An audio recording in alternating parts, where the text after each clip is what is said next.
الحمد لله نحمده ونصلي على رسوله الكريم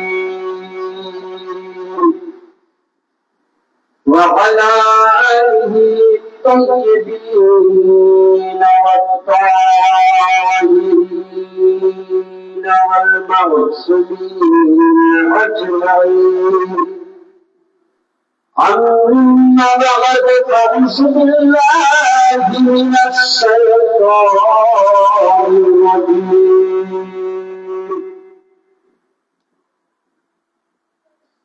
وأصحابه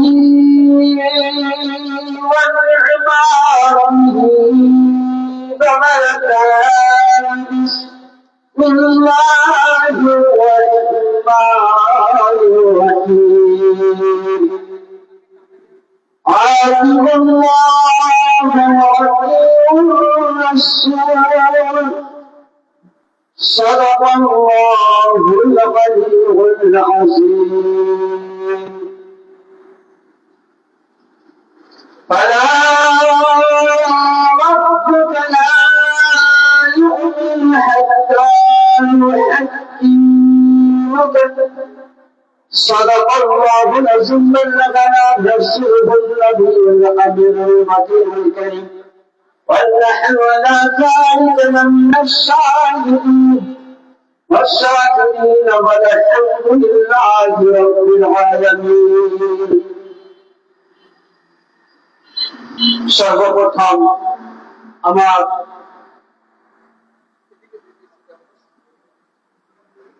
বর্তমান মেদিনীপুর দরবার শরীফ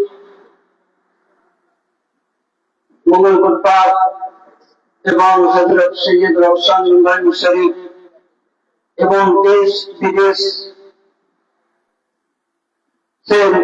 খানকা শরীফের যিনি বর্তমান সজ্জাদার সিনি গৌস ইবনে গৌস হযরত সৈয়দিনা সৈয়দ শাহ ইয়াসিফ আলী আল কাদেরী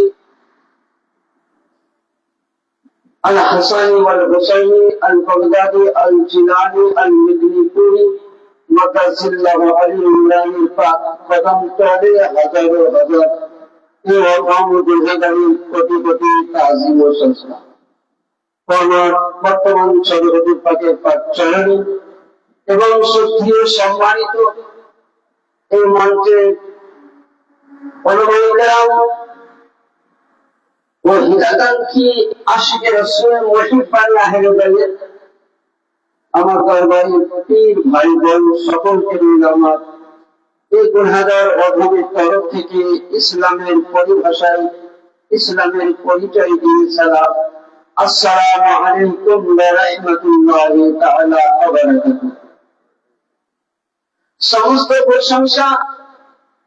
প্রশংসিত বর্ণময় আল্লাহ পাকের জন্য যে আল্লাহ পাক আমাদের সকলকে পবিত্র জিকরে আহলে বাইতের মাহফিল পাকে এসে আমরা বসতে পেরেছি, হাজির হতে পেরেছি। তাই মহান আল্লাহ পাকের দরবারে হাজারো কোটি লাখো বার শুকরিয়া আদায় করুন আর মুহাব্বতের সহিত বলুন আলহামদুলিল্লাহ। একটু জোরে বলুন আলহামদুলিল্লাহ। এবং তারপরে পরে আপনার আমার কথা বিশ্বের আল্লাহ আকাই নিয়ামত আকাই রমজান মদনী তাজদার নূরুল প্রেমের ছবি জান্নাম আসমানি জান্নাম জমিনে জান্নাম কোরআনে জান্নাম কাউমে জান্নাম ইনজিলে জান্নাম জাবুরে জান্নাম ফুরকানে যাতে আমরা কোরআনে বলেন ইয়া আইয়ুহাল মুজাম্মিল ইয়া আইয়ুহাল মুদাশশির ইয়া আইয়ুহাল নবী وما أرسلناك إلا رحمة للعالمين الشفيع المذنبين آنس الغارب الرهاب العاشق جد الحسن والحسين على نبينا محمد رسول الله صلى الله تعالى عليه وآله وسلم প্রতি এবং আলে রাসূল আওলাদে রাসূল আহলে বাইত পাকের প্রতি হাজারো হাজারো দরুদ ও সালাম অর্পিত হোক, বর্ষিত হোক, উদ্যাপিত হোক। আমার সাথে সাথে সকলে পড়ুন আল্লাহুম্মা সাল্লি আলা সাইয়্যিদিনা মাওলানা মুহাম্মদ ওয়া আলা আলি সাইয়্যিদিনা মাওলানা মুহাম্মদ। মহান আল্লাহ পাকের আজকে অশেষ দয়া বা কারাম বা রাহাম যে আমরা ইন্দ্রাণী শেরপুর খানকায় কাদেরিয়াতে জিকিরে আহলে বাইতের ২৭তমতে আমরা উপস্থিত হতে পেরেছি। আর আজকে আমরা এমনই একটি জায়গায় বসে আছি, দুই একটা পয়েন্ট দিব, বেশি দিব না। ভাববেন যে মুফতি সাহেব উঠেছে হয়তো অনেক টাইম বলবে, যেহেতু মালিক পাকের যেটা হুকুম সেটা আমাদেরকে পালন করতে হবে। দেখুন, আজকে আমরা একত্র ভাবে মাহফিলে বসে আছি। যখন সকালবেলায় আমরা নিজের স্থান ফিরে যাব, হয়তো কেউ আপনাকে রাস্তায় জিজ্ঞাসা করলো যে আপনি কালকে কোথায় আপনারা গিয়েছিলেন, তো আমরা প্রত্যেকেই বলবো যে ইন্দ্রাণী শেরপুর খানকা শরীফে আমাদের পীর মুর্শিদ কিবলা ও কাবার জিয়ারত করতে গিয়েছিলাম, এটাই বলবো, তাই তো? আর কি হয়েছিল? বা আসরের পর থেকে হুজুর পাকের জিয়ারত হলো, বিভিন্ন লোক বাইয়াত গ্রহণ করলেন এবং তারপরে মিলাদে বর্ষিয়া পড়াপাঠ হলো, রাত্রেবেলায় ওয়াজ হলো। কোথায় হয়েছে? ইন্দ্রাণীর শেরপুর খানকা শরীফের সামনে, তাই তো? এই জায়গাটা তো এটাই তো। কিন্তু এই জায়গাটা আপনাকে একটা মর্যাদা আমি দেখি। আল্লাহ নবী সরকারে মদিনা সাল্লাল্লাহু আলাইহি সাল্লাম হাদিসে পাকের মধ্যে উনি বর্ণনা করেছেন যে কুবুরুস সালিহিনা বিয়াজু মিনাল জান্নাত, এটা বুখারী শরীফে হাদিসে পাবেন।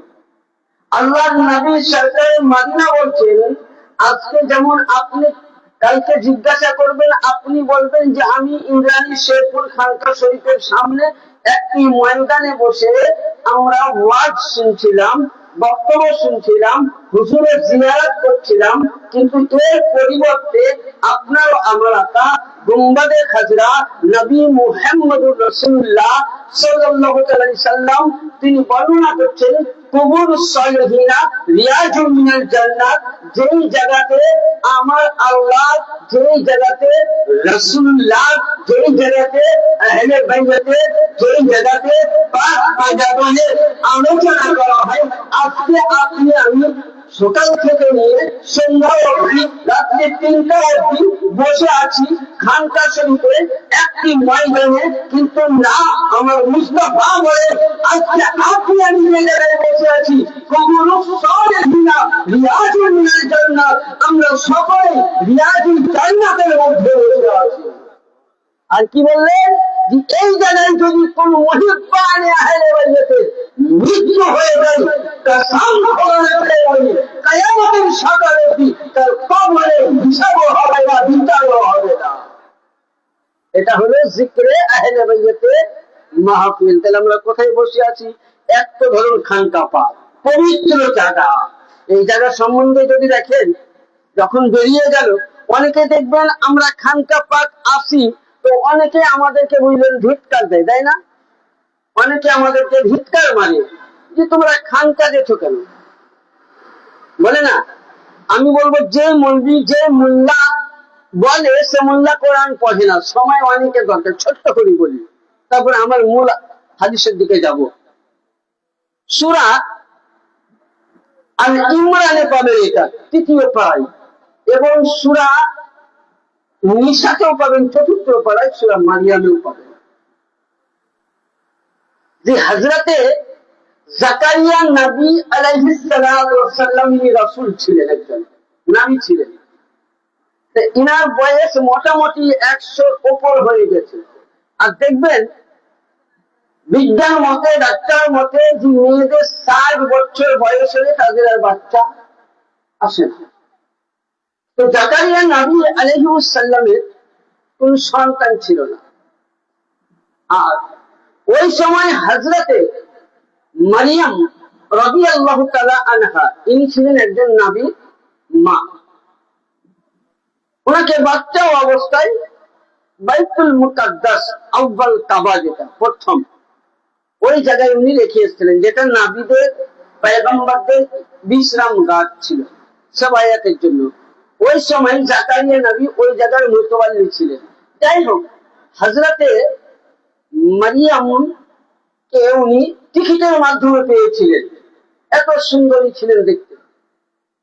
তো মারিয়ামকে উনি যখন ঘরে রেখে গেলেন, তো ওই সময় দেখলেন যে উনি বাড়ি সকালে যেতেন, কাজের সন্ধ্যার সময় আসতেন, তো ঘর খুলে দেখতেন যে মারিয়াম 1 বছরের একদিনকার সন্তানকে দূর থেকে মনে হচ্ছে 2 দিনকার সন্তান।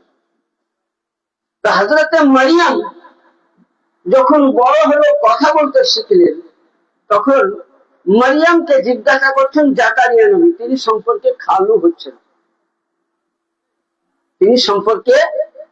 হচ্ছেন, তো জাকারিয়া নবী জিজ্ঞাসা করছেন যে মা মারিয়াম, আমি তো তোমাকে রেখে গেছিলাম, তো ওই সময় তো কোনো তোমার জন্য দাইমা বা কোন সেবায়েতের লোক তো আমি রাখিনি, এবং তোমার জন্য তো আমি কোনো খাবারের ব্যবস্থা করিনি, তো তুমি কি করি তোমার ক্ষুধা মৃত্যু? তো উনি বলছেন যে যখনই আমার ভোগ লাগতো, তো আমি দেখতাম যে আসমান থেকে ছাদ ফেটে একটা নুরানি মানুষ এসে আমাকে যেন কিছু খাইয়ে যেত। আচ্ছা, তো জাকারিয়া নবী ভাবলেন যে এর চাইতে বড় বান্দা কেউ হতে পারে না। তো ওই সময় জাকারিয়া নবী আলাইহিস সালাতু ওয়াস সালাম উনি বললেন কি, আল্লাহর দরবারে যে জায়গায় মারিয়াম বসেছিলেন, মশলাটা লক্ষ্য করবেন, কোরআন থেকে দিচ্ছি তাফসীর, যে জায়গায় মারিয়াম আরাম করতেন, বসে থাকতেন, সেই জায়গাতে দাঁড়িয়ে জাকারিয়া নবী দোয়া করছেন যে হে আল্লাহ, আমি কাবা বাইতুল্লাহ, আমি আব্বাল কাবা শরীফে আমি মুতওয়াল্লি করলাম, সেবায়াত করলাম, আমি তোমার কাছে দোয়া চাইলাম একটা সন্তানের জন্য, আমি সন্তান পেলাম না, কত আমি মান্নাত করলাম, সন্তান পেলাম না, রোজা রাখলাম, সন্তান পেলাম না, তো নিশ্চয়ই তোমার আল্লাহ পাক বান্দি, যাকে তুমি বিনিময়ের স্তন ছাড়া, দুগ্ধ ছাড়া বাঁচিয়ে রাখতে পারো, এই মারিয়ামের অবস্থায় আল্লাহ তুমি আমাকে একটা সন্তান দান করো। তো মারিয়ামের অবস্থায় যেমনই দোয়া চাইলেন, তো ওই সময় আল্লাহ পাক জিবরিল আমিনকে বললেন, হে জিবরাইল, আমার নবীকে খবর দাও যে আমি আল্লাহ তার দোয়া কবুল করে তার স্ত্রী পেটে হযরতে ইয়াহইয়া নবী আমি দান করেছি। তাহলে এখানে মাসলা কি বোঝা গেল যে একজন আল্লাহর পাক বান্দি, কোন নবী নয়, কোন আউলিয়া নয়, यानी মারিয়াম ছিলেন হযরতে খাতুনে জান্নাত পাকের দাসী হবে, বলে বলুন সুবহানাল্লাহ। খাতুনে জান্নাত পাকের দাসী হবে। পূর্ব বক্তাই বলে গেলেন যে কিয়ামতের ময়দানে খাতুনে জান্নাত পাক যখনই আসবে, সেই সময় দাসী হিসাবে আসবে। তাহলে একজন দাসী আহলে বাইতের ধর্মের গোলাম করনে ওয়ালি যদি দোয়া দিয়ে একজন নবী যদি হাল হয়, বাচ্চা আসলে পারে, তাহলে আজকে যারা মাওলানা গোলাম, যারা আহলে বাইতের গোলাম, যারা হুসাইনি গোলাম, যারা জাইনাবাদের গোলাম, যারা মুসলিম দরবারের গোলাম, এই জাগানের নবী বেটি, यानी हजरत মারিয়ামের চাইতে অতি উত্তম আহলে বাইত মারিয়ামের ওয়াস্তা দিয়ে দোয়া কবুল হবে, সন্তান হতে পারে। তো কসম খোদার খেয়ে বলি যে ফাতেমা আল্লাহ নবীর দরবারে আল্লাহর ওয়াস্তা দিয়ে কসম খোদার খেয়ে বলি মনে আশা পূর্ণ হয়ে যাবে। কারণ তাহলে এখানে কি বোঝা গেল যে খানকাকে নিয়ে দোয়া করা, দরুদ পড়া যায়। কোরআন খোলো মোল্লা, তাহলে বুঝতে পারবা। কোরআন না পড়েই তুমি, আমার প্রথম বক্তাই বলে গেছেন আমার মাওলানা ওলিউল্লাহ ভাই, যে কোরআন পড়লেও জান্নাতে যাবে, কোরআন পড়লেও জাহান্নামে যাবে। তাহলে পড়ার নাম ঈমান নয়, বুঝে এর প্রতি মহব্বত রেখে আনার নাম ঈমান। যাই হোক, আমি আয়াতে কারিমা তেলাওয়াত করেছি। আল্লাহ পাক বলছেন আতিউল্লাহ ওয়া আতিউর রাসূল, যে ব্যক্তি আল্লাহ এবং আল্লাহর রাসূলের এবং রাসূলুল্লাহ যে ইতাআত করলো, প্রথমে তোমরা আল্লাহর ইতাআত করো, ফরমাবরদারি করো, তারপরে রাসূলুল্লাহর ইতাআত করো। তাহলে রাসূলুল্লাহর ইতাআত কিভাবে করা যায়? আমরা দেখবেন আফসোসের ব্যাপার, আমরা ভাত খাই তখন মাথায় টুপি দিই, বলে এটা নবীর সুন্নাত, এটা পালন করছি, বলি না? বড় দেখুন জুব্বা পরি, এটা কেন পড়েছে? বলে এটা নবীর সুন্নাত, নবী পড়েছেন। আচ্ছা, তোমরা দাড়ি কেন রেখেছো? তো বলে এটা নবীর সুন্নাত, তাই তো। আচ্ছা, জোহরের নামাজ পড়ি, এটা নবীর সুন্নাত, সুন্নাত নামাজ পড়ি। আসরের নামাজ পড়ি, নবীর সুন্নাত। নফল ইবাদত করি, নবীর সুন্নাত। তাহলে নবীর আমরা সুন্নাত পালন করছি। বলে কেন? বলে কোরআন বলছে আতিউল্লাহ ওয়াতিউর রাসূল, তোমরা আল্লাহর ইতাআত করো এবং পরে রাসূলুল্লাহ।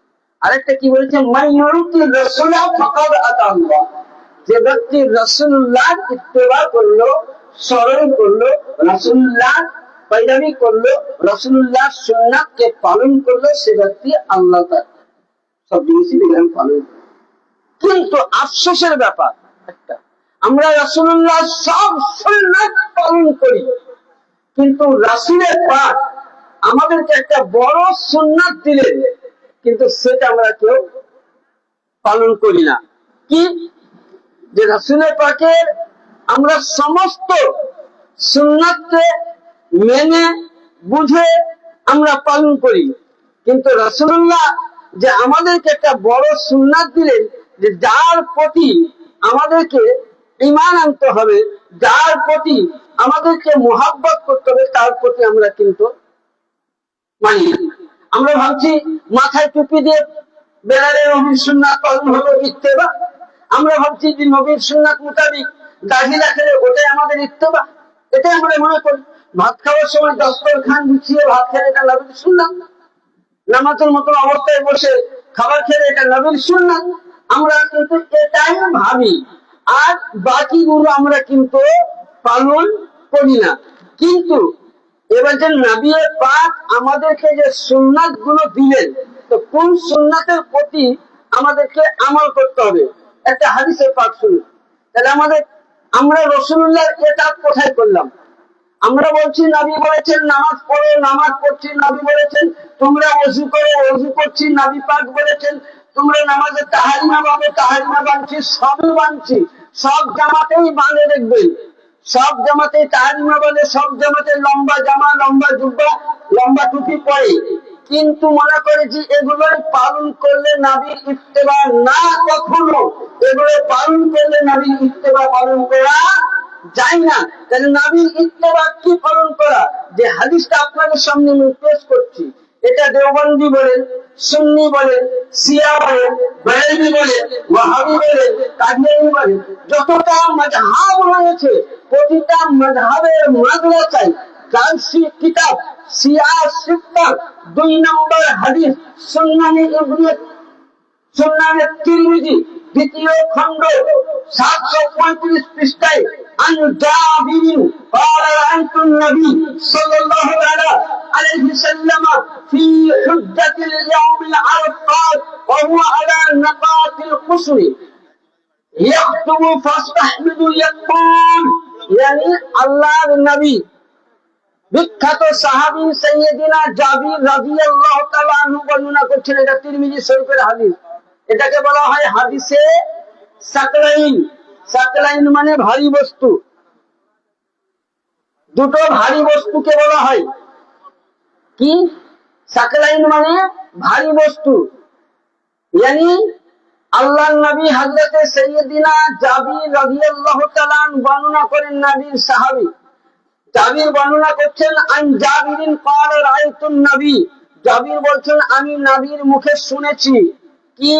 ফি হুজ্জাতু ইয়াউমিল আরাফাত, যে ইয়াউমুল আরাফাতের ময়দানে নবী নাকাতিস সুর, একটি উটের মধ্যে উপরে বসলেন। উটের একটি জায়গায় উপরে আমার রাসূলুল্লাহ বসলেন। বসার পর আল্লাহর নবী কি করলেন? সর্বপ্রথম কিছু খুতবা মুবারক পেশ করলেন, আল্লাহ পাকের হামদ পেশ করলেন, আল্লাহ পাকের প্রশংসা করলেন, আল্লাহ পাকের গুণকীর্তন করলেন। পরের পর আল্লাহর নবী বলেছেন ইয়াকুলু, সেখানে কত? 1,25,000 সাহাবীর মজমুয়া। কত লক্ষ? 1,25,000 সাহাবীর মজমুয়াতে আমার নবী বলেন ইয়া আইয়ুহান নাস ইন্নী তারাকতু ফীকুম মা ইন আখাযতু বিহি আন তাদিল্লু কিতাবাল্লাহ ইকরাতি আহলে বাইতি।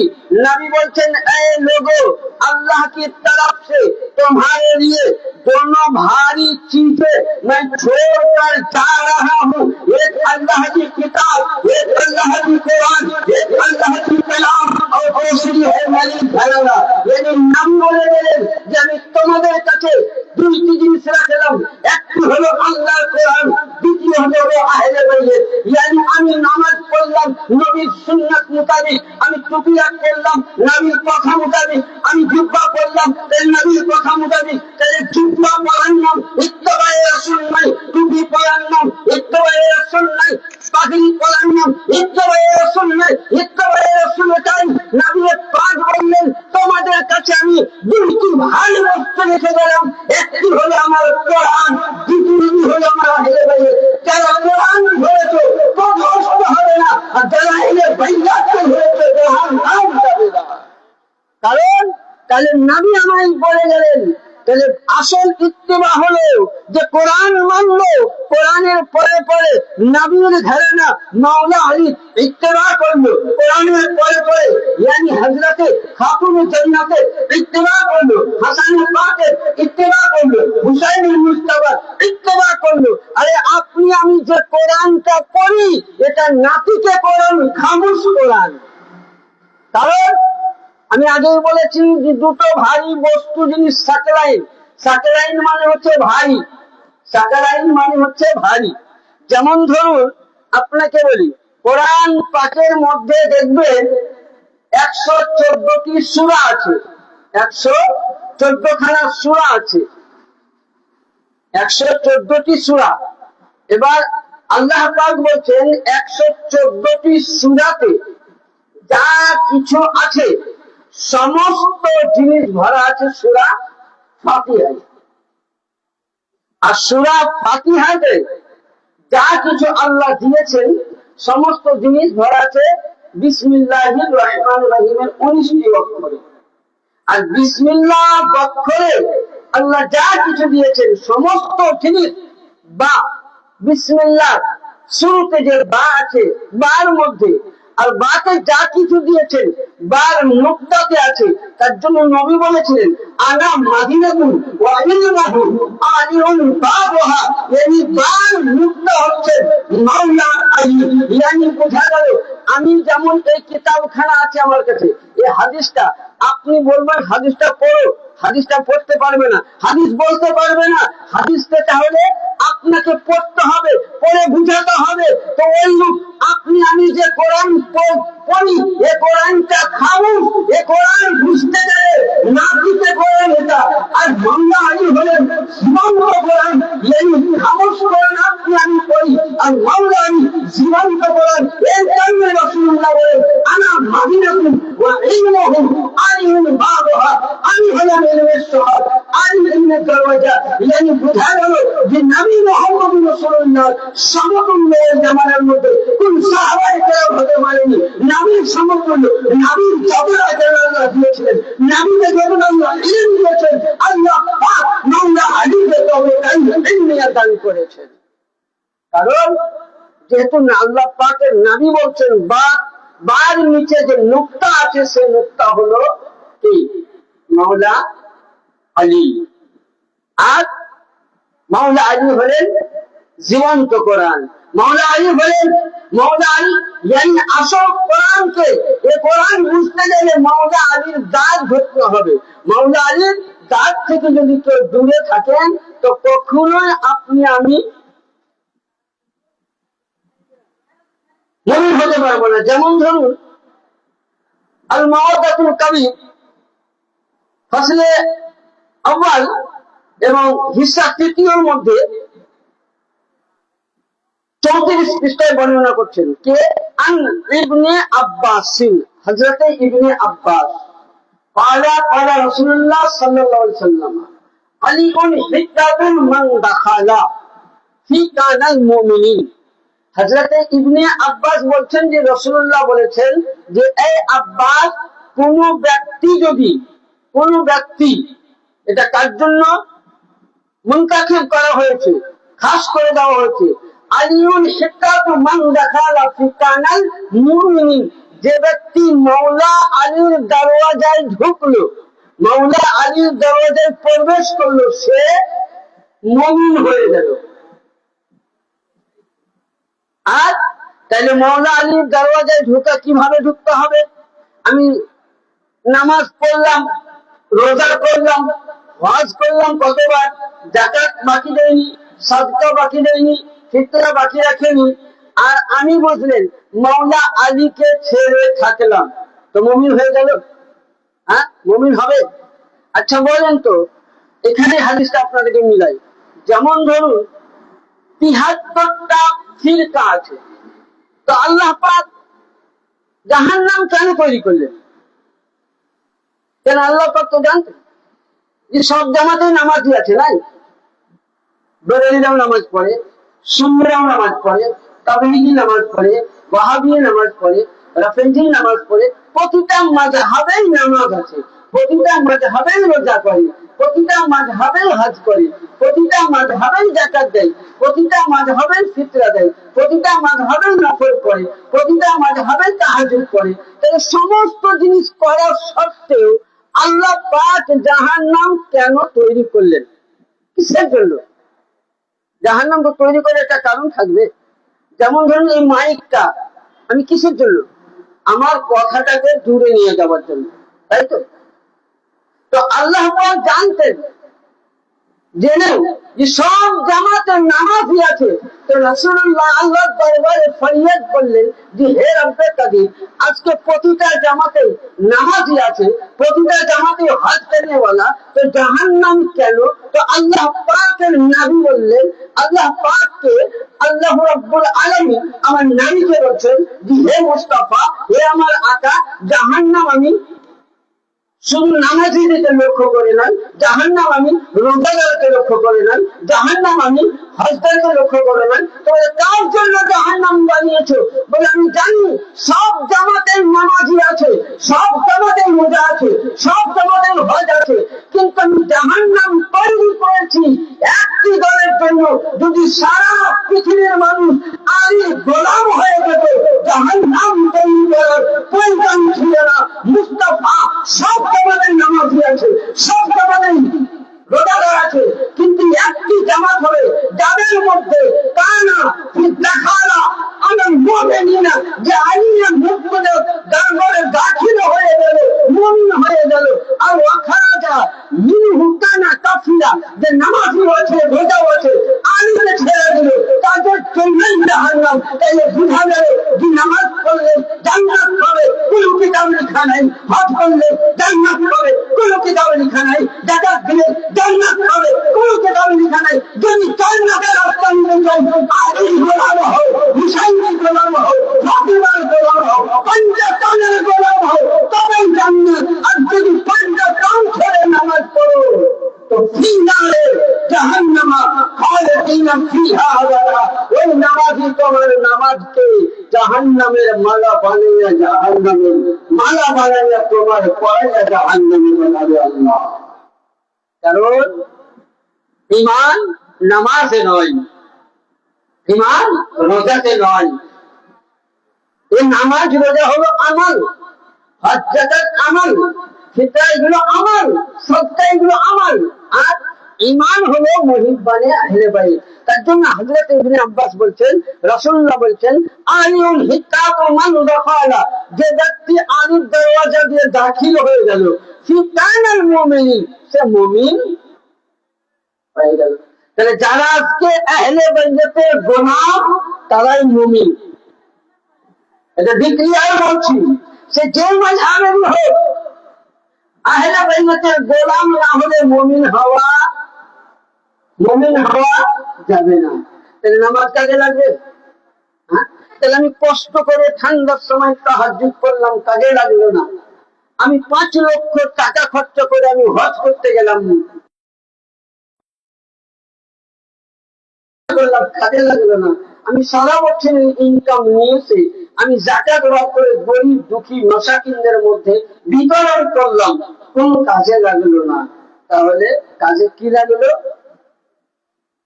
আলীর মোহাব্বত, মুমিন হতে হবে আগে। তাহলে মওলা আলীর দাঁত, এবার আপনি বলবেন যে মুফতি সাহেব মওলা আলীর দাঁত কোথায় আছে? আছে। দাঁত কি বন্ধ হয়? বন্ধ হয়েছে? হ্যাঁ, বন্ধ হয়েছে। তাহলে আলীর দ্বার আপনাকে আমাকে খুঁজতে হবে। আলীর দরওয়াজা কোনটা দিয়ে পাবো? এক কথায় আপনাকে মিটিয়ে দেই যে আলীর দরওয়াজা যেটা মওলা আলীর নাসির থেকে, यानी मौला আলীর নূর থেকে, রাসূলুল্লাহ নূর মুবারক থেকে, আল্লাহর ওয়াহদানিয়তের নূরের তাজাল্লি থেকে যেটাই আপনি দেখতে পাবেন, তাহলে আপনার আমার নজরের মধ্যে যিনি মঙ্গল পদে সব জানিয়ে শুনেছেন দর্শক সানি পাক, তিনি হলেন একজন টুকরা মওলা আলীর নূর। যিনি মেদিনীপুরে শেষ জানিয়ে মওলা পাক আছেন, তিনি হলেন মওলা আলীর নূর। এই আমার বড় হুজুর কিবলা ও কাবা, উনি হচ্ছেন মওলা আলীর নূর। এই মেদিনীপুর দরবার শরীফে যত সাজ্জাদান বসে দর্শক পাক নিয়েছেন, এবং আমার ইমামে হাসানের পাক থেকে নিয়ে বারো ইমাম পাক, এরা প্রত্যেকেই নূরে আলা নূর, এরা নূরে আলা নূর, এরা প্রত্যেকেই নূরে মুহাম্মদ। তাই এদের দান ধরে নেন, যদি এদের দান ধরেন, এই জামানার দান ধরে নেন, কসম খোদার খেয়ে বলি আপনি আলীর দান পেয়ে গেলেন। এ দান পৃথিবীতে ভর্তি হয়ে গেল, চলে গেল, গুনাহ ঠিক হয়ে গেল। কারণ এই দরবারটা হলো মওলা আলীর দরবার, ये दरबार हलो हुसैनी दरबार, ये दरबार हलो हसानी दरबार, ये दरबार हलो रसूलुल्लाह दरबार। ये दरबारेर प्रति कोटी কথা দিয়ে আগুন তোলা বানিয়ে ইমানের উপরে ধাক্কা জাহান্নামকে তুলে নেওয়া। কারণ এই দরবারটাই আমি আগে বলেছি যে দারে মুস্তাফা। তাহলে কি বোঝা গেল যে আপনাকে আমাকে প্রত্যেকে আলিয়ে মুর্তজার দরওয়াজা ধরতে হবে।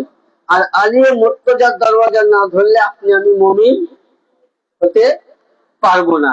তাহলে আপনাকে আমাকে মুমিন হতে গেলে কি হতে হবে? মওলা আলীর গোলাম হতে হবে। এবার আসুন আরেকটা হাদিস আপনাদেরকে বুঝাই।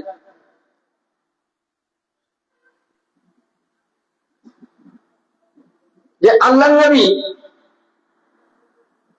এটা ইমাম জালালউদ্দিন সিউতি রাহমাতুল্লাহ আলাইহি তেনার কিতাবের মধ্যে জামিউল জাওয়ামি এক হাদিস শরীফ নকল করছেন, এবং এই জিনিসটা আস-সাওয়াইকুল মুহাদ্দিকা কিতাব 421 পৃষ্ঠার মধ্যে বর্ণনা করছেন। কি যে নবী পাক একদিন মসজিদ নববীর মধ্যে হাজার সাহাবায়ে কেরামের মজমুআতে আল্লাহ নবী কি করলেন? হযরতে মাওলা আলী আলাইহিস সালামকে সামনে রাখলেন। ডাকার পর মসজিদে নববী থেকে একটা কালামুল্লাহ আনলেন, কি কোরআনে পাক। আনার পর মাওলা আলীর হাতে উনি এইভাবে তুলে দিলেন।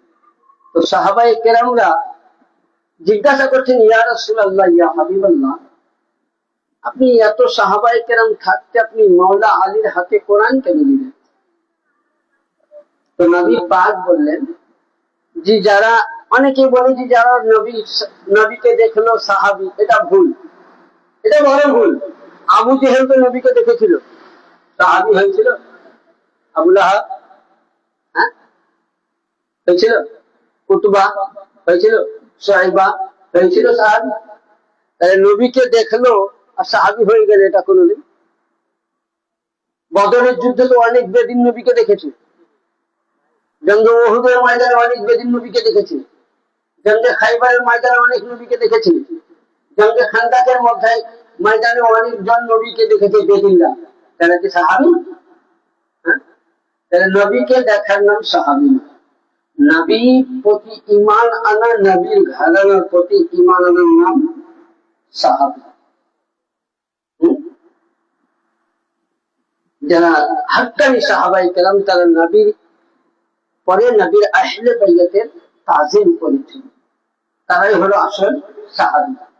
তো ওই সময় রাসূল পাক বললেন যে যারা আমাকে দেখেছে ঈমানের সহিত এবং আমার কর্মকে যারা মেনে নিয়েছে, আমার কথাগুলোকে, আমি যে আরাফাতের ময়দানে বলেছিলাম তোমাদের কাছে দুইটি জিনিস রাখলাম, আমার কোরআন এবং আহলে বাইত। তো যারা মেনে নিয়েছে তারাই এর প্রতি যারা আমাল করেছে, বিশ্বাস করে নিয়েছে, তারাই সাহাবী হয়ে গেল। কিন্তু আমি তো চলে যাওয়ার পর তো সাহাবিয়াতে দরজা বন্ধ। আর তোমাদের হাতে কোরআন যদি আমি দিয়ে যাই, তো এ কোরআন আস্তে আস্তে তোমাদের কেউ 100 বছর, কেউ 50 বছর, কেউ 200 বছর বাঁচবে, তোমাদের সাহাবিদের নাসলি আসেন। আচ্ছা বলেন, সাহাবায়ে কেরামদের নাসলা আছে এখন? আছে? আছে? নাই। আল্লাযিনা আনআমা আল্লাহু আলাইহিম সিদ্দিকিন, আমার পূর্ব বক্তার প্রথমে বলে গেছেন, মুল্লারা বলে যে সিদ্দিকে আকবর নাকি আবু বকর। এটা মৌলবীদের লাগানো। আর যদি রাসূলুল্লাহ চ্যালেঞ্জ হয়, কোন মৌলবী দেখাতে পারে না হাদিস থেকে যে রাসূলুল্লাহ আবু বকরকে সিদ্দিক বলেছে। হ্যাঁ, সিদ্দিক মানে সত্য বলছি, কিন্তু এটা দয়াল নবী মুস্তাফার উপরে নাযিল হওয়া কোরআন বলছে আল্লাযিনা আনআমা আল্লাহু ওয়ান নাবিয়িনা ওয়াস সিদ্দিকিন। আল্লাহ বলছেন এনাম দিয়েছি নবীর হাতে, নবীর পরে সিদ্দিকিন বলতে মাওলা আলীর হাতে। কোরআন 3য় পারা সূরা আল ইমরান প্রমাণ। কি বললেন? যে ওই সময় নবী বললেন যে তোমাদের জামানা শেষ হয়ে যাবে, কিন্তু আমার একটি জামানা থাকবে, একটি আমার বংশ থাকবে সিদ্দিকিন, মাওলা আলীর ঘরানা থাকবে। ইন্না শানিয়াকা হুয়াল আবতার, কিয়ামত অবধি আসা যাওয়া থাকবে। তার জন্য আমি কোরআনকে দিলাম। নবী বলেন আল কোরআন মাআল আলী ওয়া আলীউন মাআল কোরআন। আলী হলো কোরআনের সঙ্গী, কোরআন হলো আলীর সঙ্গী। এই বুঝা গেল মাওলা আলীর মুর্তজা আপনি আমি চলি কোরআন মোতাবিক। কোরআন বলছে বান্দারে তুই আমাকে নিয়ে চলি, কিন্তু আমি আলীর সঙ্গে চলি।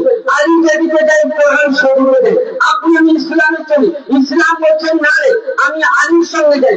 আল্লাহ পাক বলেছেন, রাসূলুল্লাহ বলছেন যে আলী যেদিকে গেছে কোরআন সেদিকে গেছে, আলী যেদিকে গেছে ইসলাম সেদিকে গেছে, আলী যেদিকে গেছে আল্লাহ মহারানিয়া গেছে, আলী যেদিকে গেছে ইসলামের হাত সেদিকে গেছে, আলী যেদিকে গেছে ইসলামের তামাম আর তামাম আলীর সঙ্গে সঙ্গে গিয়েছে।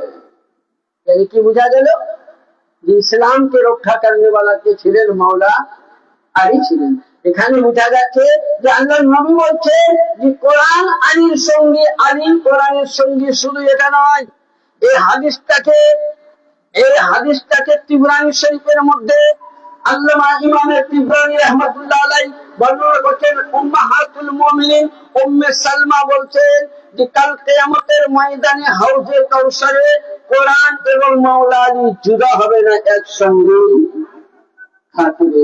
তাহলে কি বুঝতে পারা গেল যে মাওলা আলীকে আল্লাহর নবী কেন দিলেন, যে মাওলা আলীকে কেন বললেন?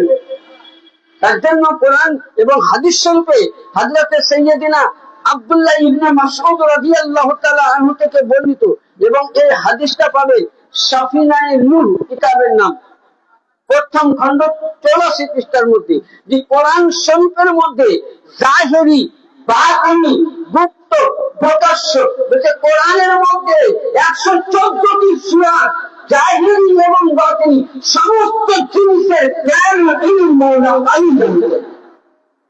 মাওলা আলী জানতেন। তাহলে কি বুঝতে পারলাম? যেটাই বোঝা গেল যে আল্লাহর নবী মাওলা আলীকে আনা মদিনাতুল উম্মুহু আলিউন বাবুহা কেন বললেন? কারণ হচ্ছে দেখুন, আল্লাহর নবী জামাল আলী সাহাবায়ে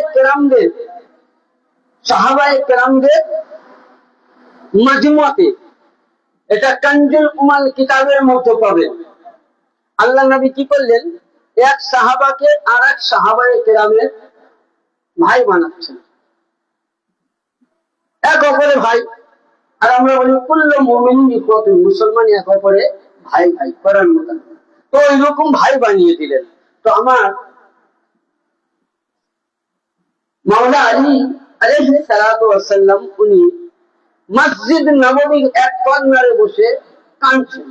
তো আল্লাহর নবী বলছেন, হে আলী তুমি কান্না কেন করছো? বলছে ইয়া রাসূলুল্লাহ আপনি তো এক অপরের সবারই সঙ্গে আপনি ভাইচারা করে দিলেন, তো আমি তো একা হয়ে গেলাম, আমার সঙ্গে তো কাউকে দিলেন না।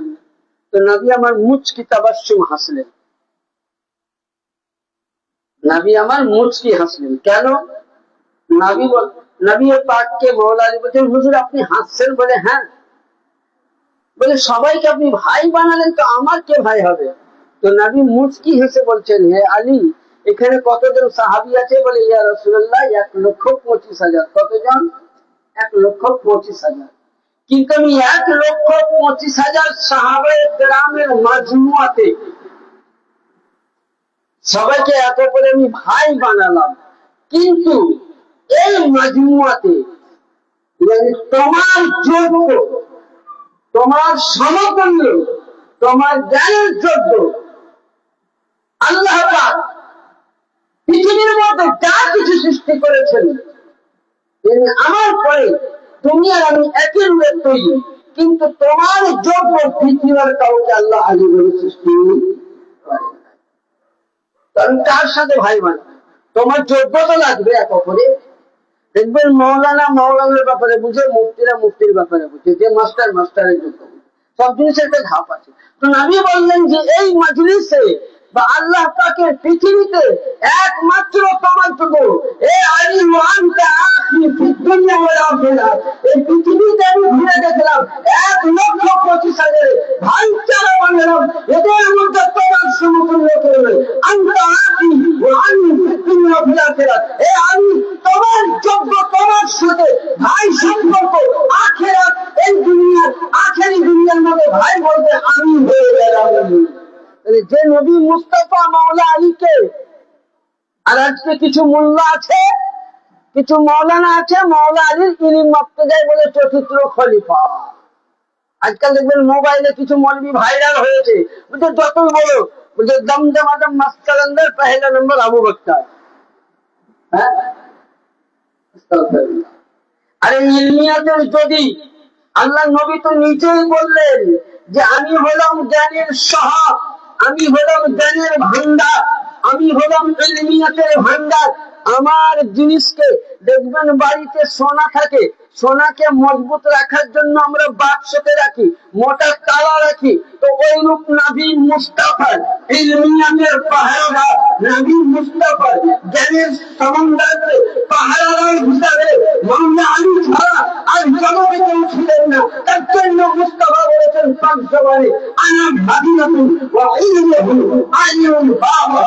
আমি ইলমের শহর, আমি জ্ঞানের শহর, আমি জ্ঞানের ভান্ডার, আর আমার ভান্ডারের দরজা হলেন আমি। তাহলে বুঝে এখানে তো মাসলা হাল হয়ে গেল যে নবীর পরে পরে যদি জ্ঞানের মাস্টার হলেন তো মাওলা আলী হলেন। তাহলে আমরা মাওলা আলীকে ছেড়ে যদি অন্য কেউ যদি বলি যে না মাওলা আলী চাইতে অন্য জনের জ্ঞান বেশি ছিল, সে মুমিন হবে? হ্যাঁ, মুমিন হবে তো মুনাফিক। কারণ মাওলা আলীর সঙ্গে রাসূলুল্লাহ সম্পর্ক আপনাকে দুই একটা পয়েন্ট দিই। বুখারী শরীফের হাদিসের মধ্যে, কিতাবুল মাগাজির মধ্যে পড়ে, গাজওয়ে তাবুকের মধ্যে, এবং হাদিসের মধ্যে আছে মুসলিম শরীফ ফাদাইলে সাহাবার মধ্যে পাবেন, ফাদাইলে ওসমান বিন আফফানে পাবেন, এবং জামিউ সাহিহ কিতাবুল মানাকিব বাবুল মানাকিবে আলী ইবনে আবি তালিবে পাবেন, এবং ইবনে হাব্বান ফি সাহিহ হাদিস নম্বর 780 এর মধ্যে পাবেন, এবং বাহেকি শরীফ সুন্নানে কুবরা 9 খণ্ড এবং 40 পৃষ্ঠার মধ্যে পাবেন। আল্লাহর নবী যখন গাজওয়ে তাবুকের মধ্যে, ইয়ানি নবী মুস্তাফা যখন আন সাইদ ইবনে আবি ওয়াক্কাস قال خلف رسول الله صلى الله عليه وسلم علي بن ابي طالب عليه السلام في غزوة تبوك، فقال يا رسول الله خلفني في النساء والصيام، فقال اما تراضني ان تكون مني منزول منزلات هارون من موسى الى انه النبي بعدي متفق عليه وهذا لفظ مسلمون। নবী যখন গাজওয়ে তাবুকের মধ্যে ময়দানে যুদ্ধতে যাচ্ছেন, তো নবী পাক ওই মসজিদ নববীর মধ্যে নবুয়তি সিংহাসনে তাকে বসিয়েছিলেন। হ্যাঁ, তাহলে প্রথম খলিফা কি করে আবু বকর নামাজ পড়েন? আমি তো খুঁজে পাই না। যেগুলো আমি পয়েন্ট দিলাম সব মাদ্রাসার কিতাব থেকে, এটা আমি বলছি না। রাসূলুল্লাহ বলছেন ইবনে আবি ওয়াক্কাস থেকে, তিনি বলছেন নবী যখন গাজওয়ায়ে তাবুকের মধ্যে উনি যাচ্ছেন, তো ওই সময় ফাকাল ইয়া রাসূলুল্লাহ, রাসূল সাল্লাল্লাহু আলাইহি ওয়াসাল্লাম বলছেন তুখাল্লাফুনি ফিন নিসাই ওয়াস সিয়াবান, yani আমি তোমাকে ছেলে এবং মেয়েদের কি করে গেলাম, নেতা করে গেলাম। ফাকালা আম্মা তারুদনি আন তাকুন মিন্নি, বলে তুমি আমার কাছে এতটাই, যেমন মুসার সাথে হারুনের সম্পর্ক ছিল। হারুন মুসা আলাইহিস সালাম যখন কোন কাজে যেতেন, তো মুসা আলাইহিস সালাম নিজের নবুয়তের জায়গায় তিনার ভাই হারুনকে বসিয়ে যেতেন। তো আমার নবী পাক বলছেন যে মুসার সঙ্গে হারুনের যতটা সম্পর্ক, আমার সাথে তোমার অতটাই সম্পর্ক। ডিফারেন্স এটাই, আমি হলাম নবীর নবুয়ত আর তুমি হলে নবীর বেলায়েত। yani আমার কাছ থেকে নবুয়ত শেষ, আর আমার নবুয়তের অসম্পূর্ণ কাজ তোমার বেলায়েত দিয়ে চালু হবে। আর আল্লাহর নবী কি বললেন, ওই সময় তুমি কি রাজি নয়, আমি তো তোমাকে বসিয়ে গেলাম। তাহলে এখানে মাসলা হাল হয়ে গেল। নবী এলানে দিয়ে গেলেন, বুঝিয়ে গেলেন যে আমার পরে যদি এই নবীর নবুয়তের খেলাফতের মধ্যে যিনি খলিফা হন, তো মাওলা আলী হবে। yani বুঝিয়ে গেলেন যেমন মুসার সঙ্গে হারুনের সম্পর্ক ছিল, আমার সঙ্গে আলী অতটাই সম্পর্ক। ডিফারেন্স একটাই, আমার পরে কেউ নবী আসবে না, আমার পরে মা জানা মুহাম্মাদুন আলাইহি বিজালিকুম ওয়ালাকিন রাসূলুল্লাহ ওয়া খাতামুন নবী। मैं नबी किसी का बाप नहीं, नबी किसी का भाई नहीं, नबी किसी का रिश्तेदार नहीं, नबी सिर्फ अल्लाह के रसूल है, तमाम अंबिया के खत्मुल नबीयीन है। नबी कौरी সম্পর্কে আত্মীয় নবী, সিরিফ আল্লাহ রাসূল এবং শ্রেষ্ঠ নবী। তাহলে এখানে কি হাদিসে বোঝা গেল, পৃথিবীতে নবী আসবে না। মোল্লারা বলে যে নবীর পরে নাকি যদি কেউ নবী হবে ওমর ফারুক হবে, নাউজুবিল্লাহ আস্তাগফিরুল্লাহ। এটা জাল হাদিস, ভুল হাদিস, বাতিল হাদিস। কোন বন্ধা দেখাতে পারবেন একটা জয়ীফ হাদিস থেকে, সহিহ তো দূরের কথা, সহিহ তো দূরের কথা, ভুল হাদিস থেকে দেখাতে পারবে না। কি বললেন যে আমার পরে যদি কেউ আন্নাহু লা নাবিয়্যা বাদা, yani আমার পরে কেউ নবী আসবে না। যদি আমার পরে কেউ নবী আসতো তো আলী কি তুমি হতে। তাহলে নবী তো আমার প্রমাণ দিয়ে গেলেন। এবার আসুন আরেকটা ছোট্ট হাদিস শুনুন। এবং ইমামে তিরমিজি হাদিস শরীফের মধ্যে, মুসলিম শরীফ সহিহ হাদিস কিতাবুল ফাজাইল সাহাবা বাবু মিন ফাজাইল আলী ইবনে আবি তালিবের মধ্যে তৃতীয় খণ্ড হাদিস নাম্বার 1870, এবং তিরমিজি শরীফ দানাসাই বাবুল মানাকিব আলী ইবনে আবি তালিব পৃষ্ঠা নাম্বার 64, হাদিস নাম্বার 3731, ইবনে মাজাহ ফি সুনান মুকদ্দামা বাবুল ফাজাইল সাহাবায়ে রাসূল ফাজাইল আলী ইবনে আবি তালিব 70 নম্বর হাদিস নাম্বার 121 এর মধ্যে তিনি বর্ণনা করছেন আন সাঈদ ইবনে আবি ওয়াক্কাস قال قال رسول الله صلى الله عليه وسلم لعلي انت مني منزلة هارون من موسى الا انه لنبي بعد قال سمعت فاحلت, yani হযরত সাঈদ ইবনে আবি ওয়াক্কাস রাদিয়াল্লাহু তাআলা বর্ণনা করেন রাসূলুল্লাহ সাল্লাল্লাহু তাআলা আলাইহি সাল্লাম বলছেন জি আলী, তুমি আমার কাছে মুসা এবং হারুনের যেমন সম্পর্ক ছিল, আমার সঙ্গে তোমার এটা এই সম্পর্ক। আর কি বললেন, ফাকিলতু সামিতুল ফাহদাসতুহু বিমা হাদাসনি, আমি فقال أنا سميت فقلت أنا سميت فوضع إصبعي على جبهه فقال نعم। এবং এটাকে ইমাম মুসলিম ও তিরমিজি হাদিসটাকে সহিহ বলেছেন। আর বললেন কি যে আমার পরে কেউ নবী হবে না, এবং যদি কেউ নবী হতো তাহলে আমার মাওলা আলী হতেন। তাহলে এখানে মাসলা হাল হয়ে গেল যে নবীর পরে পরে যদি পৃথিবীর মধ্যে জ্ঞানের ভান্ডার, নবীর যতটা জ্ঞান মাওলা আলী ততটাই আল্লাহ পাক জ্ঞান দিয়েছিলেন। শুধু এটা নয়, আপনি অনেক হাদিস আছে, অনেক হাদিস আছে। ছোট্ট একটা হাদিস কোট করবো, ইনশাআল্লাহ মাহফিল শেষ করবো। একবার দরুদ পাক পড়ুন, আল্লাহুম্মা সাল্লি আলা সাইয়্যিদিনা মুহাম্মদ ওয়া আলা আলি সাইয়্যিদিনা মাওলানা মুহাম্মদ। আসুন দেখবেন, তাহলে আমাদের সবচাইতে মূল ঈমান হলো মাওলা আলী। আমি আগেই বলেছি যে নামাজ সব জামাতেই আছে। যদি নামাজ পড়ে জান্নাতে যেত তাহলে আগে আগে যেত, তাই তো? হ্যাঁ, একটা সেজদার কারণেও না, তাহলে নামাজ সব জামাতেই আছে, নাই? আমি আগে বলেছি তাবলীগী, ওয়াহাবি, সুন্নি, বারেলভী সব জামাতেই। কিন্তু কেউ বলতে পারবে না যে নামাজ পড়লে আমি জান্নাতে যাবো। তাহলে মানুষ এদিকে আসবে না। নামাজ আমাল, এই আমল কখন কাজে লাগবে? যখন মুহিব্বে আহলে বাইত হবে। একটা হাদিস শরীফে আছে, কোন ব্যক্তি, কোন মুমিন ব্যক্তিকে যদি 70,000 নবীদের নেকি দান করা হয়, কত হাজার? 70,000 নেকি, নবীদের নেকি।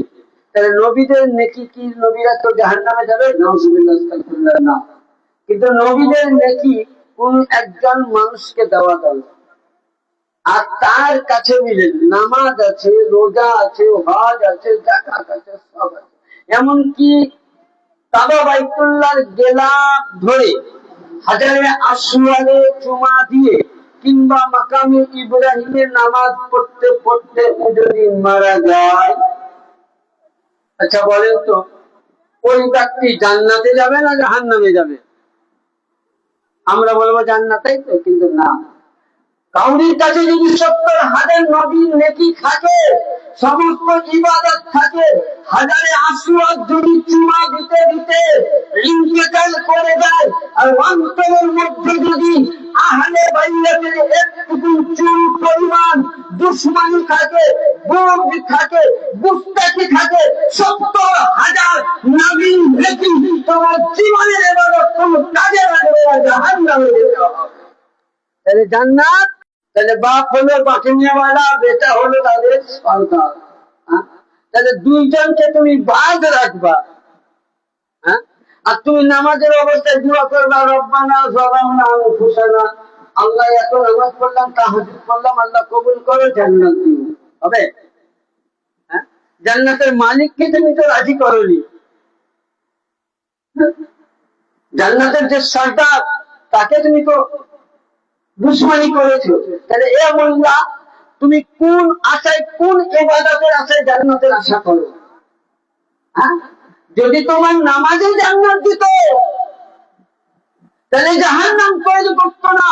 আর আল্লাহ পাক বলছেন যে আমি বুগজে আলীর জন্য, মুনাফিকদের জন্য জাহান্নাম তৈরি করেছি, কারণ জন্য নয়। তাহলে যার মধ্যে আলীর মুহাব্বত, যার মধ্যে হুসাইনের মুহাব্বত, যার মধ্যে হাসানের মুহাব্বত, যার মধ্যে কৌশে পাকের মুহাব্বত, যার মধ্যে কুতবে বারুকের মুহাব্বত, যার মধ্যে কুতবে রব্বানির মুহাব্বত, যার মধ্যে আলা হুসেনের মুহাব্বত, যার মধ্যে বাবা পাকের মুহাব্বত, যার মধ্যে পীর মুর্শিদের মুহাব্বত, যার মধ্যে বাবা হুজুরের মুহাব্বত, যার মধ্যে বড় হুজুর পাক কিবলার তাআলা মুহাব্বত রয়েছে, সেই ব্যক্তিরাই হবে জান্নাতি।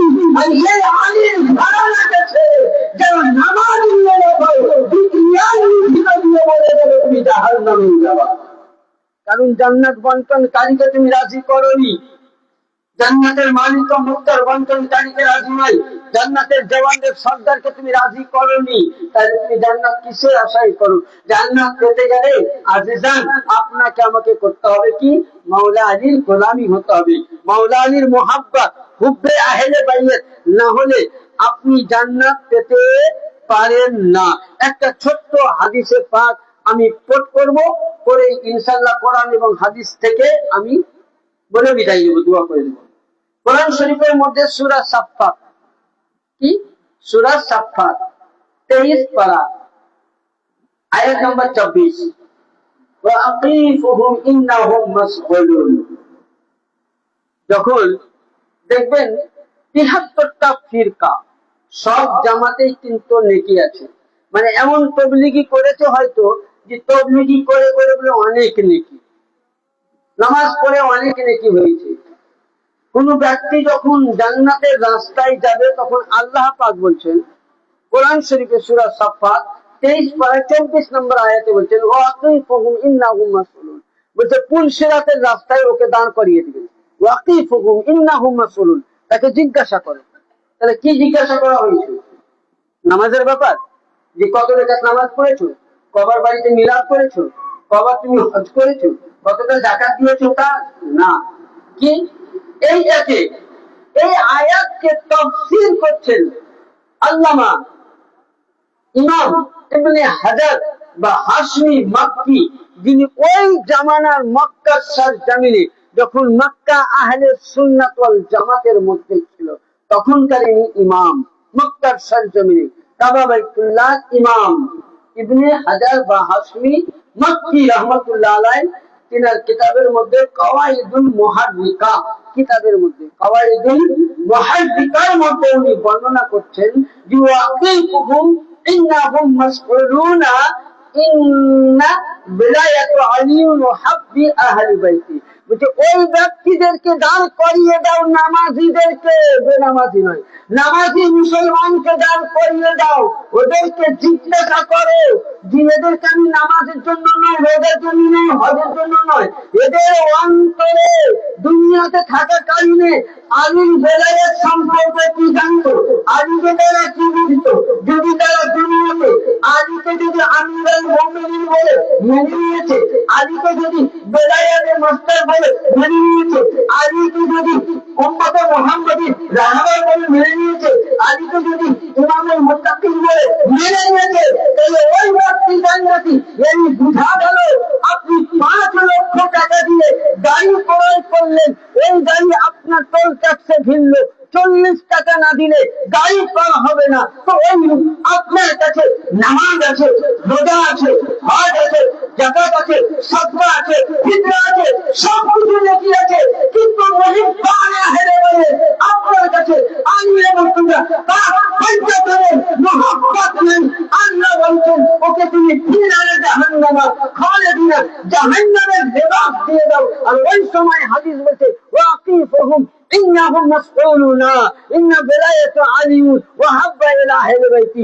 জিজ্ঞাসা করো ওর আহলে বাইতের মুহাব্বত কতটা ছিল, অন্তরে যদি আপনি আমি আহলে বাইতের দুনিয়ায় মুহাব্বত করেছি তাহলে পুলসিরাতে পার হব।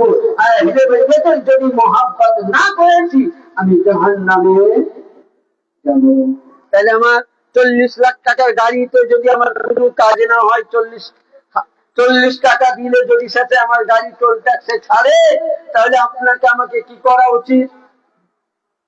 নামাজ যদি আমার কাজে না লাগে, রোজা কাজে না লাগে, তাহলে আগে আহলে বাইতের মুহাব্বত, আহলে বাইতের মুহাব্বত করেন। আপনি নামাজে পড়ছেন আল্লাহুম্মা সাল্লি আলা মুহাম্মাদিন ওয়া আলা আলি মুহাম্মাদ, নামাজের মধ্যে আলে নবী, আলে রাসূল এবং আমাদের পীর মুর্শিদ পাকের উপরে যতক্ষণ না দরুদ না পড়বে কোন জামাতের নামাজই হবে না। তাহলে আমি দরুদও পড়লাম, আবার আলীর সঙ্গে দুশমনি করলাম, নামাজে আমার কাজ দিবে? হ্যাঁ, কাজ দিবে? দেখবেন একমাত্র ওই ৭৩টা দল আছে। কয়টা দল? ৭৩টা। একটা দল জান্নাতি, সেটা আপনাকে বলে দিচ্ছি। অনেকে বলে যে কোন দল জান্নাতে যাবে কে জানে না, আল্লাহ জানে। আমি বলছি শুনুন, হাদিস রাসূলুল্লাহ পরিষ্কার দিয়েছেন। ইমাম ফখরুদ্দিন রাজি রাহমাতুল্লাহ তাআলা আলাইহি তিনি তাফসিরে কাবীরের মধ্যে উনি বর্ণনা করছেন। কি বর্ণনা করছেন? উনি মনে করছেন যে ওনাকে জিজ্ঞাসা করলেন যে রাসূল সাল্লাল্লাহু আলাইহি ওয়াসাল্লাম বলেছেন যে একটা দল জান্নাতে যাবে, কোন দলটা? আমার মাতা আলা হুব্বে আলে মুহাম্মাদিন সাল্লাল্লাহু আলাইহি ওয়াসাল্লাম আমার মাতা আহলে সুন্নাত ওয়াল জামাত। ইয়ানি জিজ্ঞাসা করলেন, উনি বর্ণনা করছেন আমার মাতা আলা হুব্বে আলে মুহাম্মাদিন সাল্লাল্লাহু ওই দলটাই জান্নাতে যাবে যে দলটা একটা দল জান্নাতে যে আলী আলী করবে, হুসাইন হুসাইন করবে, পাঞ্জাতন করবে, পাঞ্জাতনের গোলামি হয়ে যাবে, পাক পাঞ্জাতনের পাক্কা গলার মধ্যে নিয়ে নিবে, ওই দলটি জান্নাতি। আর ওটাই হলো পরিচিত আহলে সুন্নাত ওয়াল জামাত। বাকি 72 রাজনীতি। আজকে যেটা আপনি আমি আলীর গোলাম হয়ে মিদনাপুর দরবারে যারা ইমাম হয়েছে তারা প্রত্যেকেই হাক্কানি আহলে সুন্নাত ওয়াল জামাতি দল। বাকি 72 রাজনীতি ওয়াহাবি দল। এটা আমি নয়, রাসূলুল্লাহর হাদিস। তাহলে আমরা ফয়সালা পেয়ে গেলাম যে রাসূলুল্লাহ বললেন তোমরা মাওলা আলীর গোলাম হও। তাহলে আপনি আমি যদি আলী আলী করে মরতে পারি, আরে আলী আলী জিকির করা ইবাদত। আমাদের আয়েশা সিদ্দিকা বলছেন যে আলী আলী জিকির করা ইবাদত। তাহলে আজকে আপনি আমি আলী আলী জিকির শুনলাম সন্ধ্যা থেকে নিয়ে, তাহলে আমরা আজকে ইবাদতের মধ্যেই মশগুল ছিলাম। यानी এটা আয়েশা সিদ্দিকা আমাদের বলছেন, এটা ওনার আব্বার জন্য বলেননি, কোন সাহাবীর জন্য বলেননি। বুঝে জিক্র আলীউন ইবাদত, আলী আলী জিকির করা ইবাদত। আবু বকর বলছেন আলী চেহারা দেখা ইবাদত, আলী দর্শন করা ইবাদত, আলী মুহাব্বত করা ইবাদত। শুধু এটা নয় যে মাওলা আলী মসজিদ নববীতে পৌঁছে গেলেন তো রাসূলুল্লাহ বসে আছেন, এটা হাদিস শরীফে আছে। আল্লাহর নবী বসে আছেন, সাহাবায়ে কেরাম বসে আছেন, নবী ডান সাইডে, নবীর বাম সাইডে সাহাবারা বসে আছেন। মসজিদে কোন জায়গায় খালি নাই যে উনি বসবেন। তো উনি নবী পাক চিন্তা করছেন যে আমার মাওলা আলীকে কে জায়গাটায় বসবে। নবী কাউকে উঠাচ্ছেন না, উনি দেখছেন যে মাওলা আলীর জন্য মোহাব্বত কার কতটুকু অন্তরে। তো ওই সময় নবী ঘুরে দেখলেন তো হযরতে আবু বকর, উনি চট করে দাঁড়িয়ে গেলেন, দিয়ে বলছেন ভাই আলী আপনি আমার স্থানে বসুন। এখানে নবী, নবীর পাশে মাওলা আলী বসলেন, তার পাশে আবু বকর। তখন নবী পাক বলছেন আবু বকর তুমি একে জায়গা কেন দিলে, নিজের স্থান কেন দিলে? বলে ইয়া রাসূলুল্লাহ আমি যতদিন ধরে আপনার কাছে আছি সব সময় দেখেছি যে সমস্ত চাইতে আপনার অন্তরে বেশি মহব্বত মাওলা আলীর জন্য। আম্মা জান আয়েশা সিদ্দিকাকে জিজ্ঞাসা করলেন যে নবী পৃথিবীর মধ্যে কাকে বেশি ভালোবাসেন? বলে ছেলেদের মধ্যে মাওলা আলীকে, মেয়েদের মধ্যে ফাতেমাতুজ জাহরা সাল্লাল্লাহু তাআলা আলাইহাকে।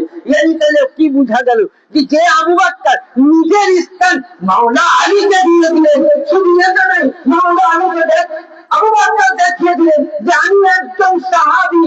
যারা আজকে বলে আবু বকরকে প্রথম খলিফা, আমি সেই মোল্লাকে, সেই জামাতিকে, সেই মুসলমানকে বলতে চাই যে আবু বকর মাওলা আলীর জন্য চাঁদে ছেড়ে কাফির করে দাঁড়িয়ে যায়। এই শক্তি যদি আবু বকরের অনুসারী হও তো আলীর গোলাম আগে হও। আলী আবু বকর দেখিয়ে গেলেন যে আগে আলীর জামান ছাড়া নবীকে পাওয়া যাবে না, তাহলে আগে আমাকে আলীর গোলাম হতে হবে। তার জন্য আবু বকর বললেন যে আমি রাসূলকে দেখেছি নবী বেশি মোহাব্বত করতেন আলীকে, তার জন্য আমি দেখলাম যে আমাকে পেতে গেলে মাওলা আলীর গোলাম হতে হবে। তাহলে একজন সাহাবী আবু বকর প্রথমে মাওলা আলীর জন্য উনি রাস্তা ছেড়ে দিলেন, জায়গা ছেড়ে দিলেন, সবকিছু ছেড়ে দিলেন। শুধু এটা নয়, অনেক হাদিস আছে। শুধু এটা নয়, আবু বকর নিজেও তো উনি স্বীকার করেছিলেন গাদিরে খুনের মধ্যে, যখন নবী ঘোষণা দিলেন আমার পরে পরে তোমাদের ইয়ে হবে মাওলা, তখনই তো আবু বকর উনি নিয়ে ঘাড়ে করে নিয়েছিলেন। তাহলে তোমরা সত্যি যদি সাহাবী মাননেওয়ালা হও তাহলে এর প্রতি আমল করো। তাহলে এগুলো মানার নাম, এর প্রতি আমল করার নাম মুমিন। শুধু নামাজ পড়লাম, রোজা রাখলাম, মুমিন হয়ে গেল? কখনো না। মাওলা আলীকে ছেড়ে, পাঞ্জাতনকে ছেড়ে আপনি কোরআন খুলুন, পুরো কোরআনটা নবীর ঘরানার ইতিহাস, নবীর ঘরানার পরিবারের ইতিহাস। কোরআনকে বুঝতে গেলে আগে আহলে বাইয়াতে দরবার যেতে হবে। আহলে বাইয়াতকে যদি চিনতে পারেন কোরআন বুঝতে পারবেন, আহলে বাইয়াত যদি না চিনতে পারেন কোরআন জীবনেও বুঝতে পারবেন না। তাহলে আল্লাহ পাক আপনাকে আমাকে সকলকে যেন এই দরবারে আমরা মাথা নত করতে পেরেছি, এই দরবারে আমরা গোলাম হতে পেরেছি, এটাই আল্লাহ পাকের কাছে আমাদের লাখো কোটি শুকরিয়া এবং হাজার কোটি আমাদের ভাগ্য। আমাদের বা আমাদের 14 পুরুষের ভাগ্য যে আমরা এই দরবারের গোলাম হতে পেরেছি। আল্লাহ তোমার কাছে দুনিয়ার বুকে আমরা জান্নাত ও জাহান্নাম দুটোই চাই না, আমরা তোমার কাছে একটাই চাই, মরার পরে যেন আমাদের প্রত্যেক আহলে বাইতকে গোলামে আহলে বাইত করে কিয়ামতের ময়দানে উঠায়, আলীর ঘরানার গোলাম বানিয়ে উঠায়, যেন আল্লাহ আপনাকে আমাকে এই দরবারকে ধরে থাকতে পারি, যেন হুজুর পাকদের চরণ ধরে থাকতে পারি, এটাই আমাদের বেরাপাত। তার জন্য कि मोहम्मद से वफा तूने तो हम तेरे हैं, ये लौहो कलम क्या चीज दोनों जहां तेरे हैं। आखिर दौरा अल्हम्दुलिल्लाह रब्बिल आलमीन। इस्लाम था, इस्लाम है, इस्लाम रहेगा। कुरान था, कुरान है, कुरान रहेगा। इस्लाम की गर्दन पर मौला अली घराना था, एहसान था, एहसान है, एहसान रहेगा। अस्सलामु अलैकुम। अल्लाहुम्मा आमीन। সকলে বলুন ইয়া ইলাহি রহম ফরমা মুস্তাফা के वास्ते या रसूल अल्लाह करम कीजिए खुदा के वास्ते, मुश्किलें हल कर शादी मुश्किल कुशा के वास्ते, रक्षाईने कर दो बला के वास्ते, कदीर कर कदीर उम्मीद अब्दुल कादिर कुदरत नमा के वास्ते, खुदे कदा कली दे जन्नत पीछे दुश्मने साजे लानत करीना बख्शाए हरिनाई हस्तम दिगर्तु अगर दावत मन दस्ते दमन याले रसूल लिखम शतुक्ति बिहा हरल बाय वलहातिमा المصطفى المرتضى وابنه والفاطمة صلى الله عليه وسلم في نور عرش محمد وعلى آله وأهل بيته وإخواته أجمعين برحمتك يا أرحم الراحمين. أبي حق لا إله إلا الله محمد رسول الله يا شيخ عبد القادر شيان الله.